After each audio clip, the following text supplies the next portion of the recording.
শীতের সবজি মানে সব কিছু দিয়ে রান্না করে খাওয়া। শীতের সবজিটা খেতে আসলে খুব মজা হয়। আমি এখন বিসিয়ালা সিম বের হয়েছে বাজারে, নতুন নতুন বিসিয়ালা সিম দিয়ে, নতুন আলু দিয়ে, টমেটো দিয়ে, চিংড়ি মাছ দিয়ে রান্না করব। এভাবে তরকারিটা রান্না করলে খেতে অনেক বেশি মজা হয়। অবশ্যই একবার রান্না করে খেয়ে দেখবেন।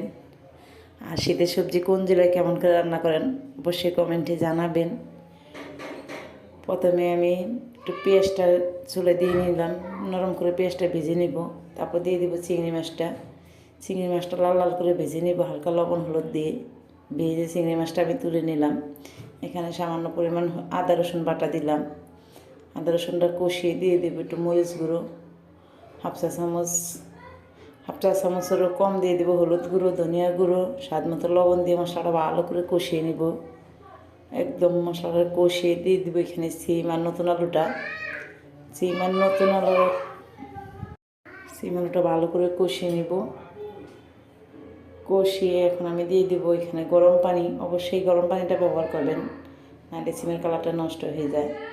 এখন দিয়ে দেবো ভেজে রাখা চিংড়ি মাছ, ওপর দিয়ে টমেটো দিয়ে ঢেকে রাখবো কিছুক্ষণ। এখন একটু ঝোল রাখবো। দিয়ে দেবো কয়েকটা কাঁচামরিচ, ধনিয়া পাতা দিয়ে আমি এখন নামিয়ে ফেলবো। এই শীতের সবজিটা দিয়ে গরম গরম ভাত খেতে কী যেমন